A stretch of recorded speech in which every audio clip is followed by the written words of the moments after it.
ליבה, אשתי היקרה. אתמול קיבלתי טלגרמה מדוקטור יצחק אפשטיין.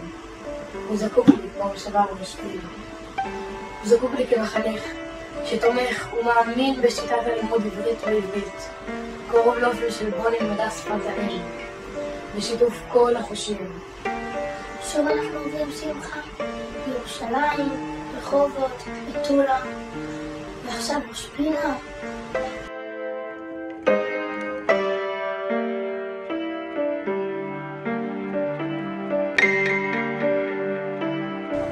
אפשטיין ידידי, שמחה. הולך? בסדר, איך האישה עם המעבר? תודה, קצת קשה.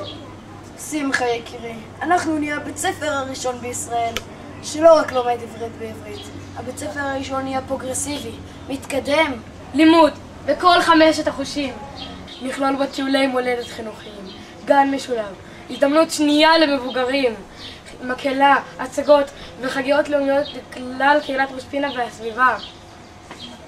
ולפזמיר, יש ירושלים, עברית ושפת קודש.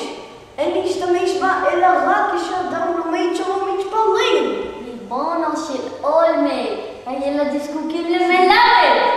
אדוני הרב, אתה מטיף מוסר ואתה מדבר יידיש במקום קדוש מעל לבימת בית הכנסת? השפה מאפשרת התחדשות לאומית ככלי לאומי המקשר גם בין הלומד לנופי מולדתו. השפה מבטיחה את עתידנו להיות עובדי אדמת הקודש.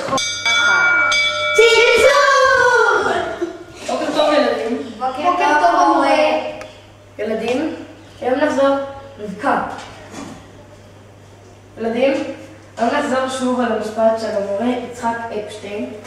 יעקב, הפסק זאת. נחזור שוב על המשפט של המורה יצחק אפשטיין ונקפיד לדבר בחטא ועין. כמו תמיד נדבר בבית דגושה ולעולם לא רפויה. חזרו אחריי. 77 זבובים הסתובבו סביב בחלב הלבן.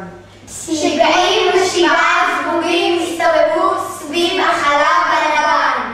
ועוד פעם אחת, לפני שנצא לאחו, ללמוד מילים עבריות חדשות. 77 זבובים הסתובבו סביב החלב הלבן.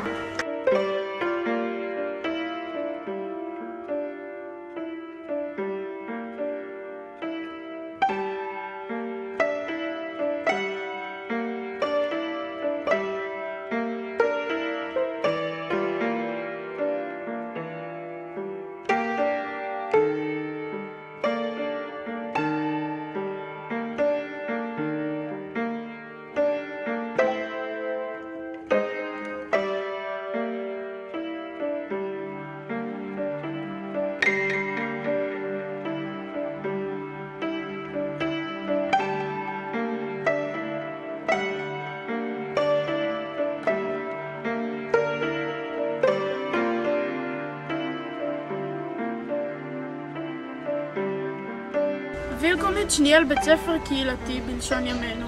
נכללו בו טיולי מולדת חינוכיים, חינוך חקלאי, חינוך מבוגרים, הזדמנות שנייה, חינוך בלתי פורמלי, הצגות, מקהלה וחגיגות לאומיות לכלל קהילת ראש פינה והסביבה.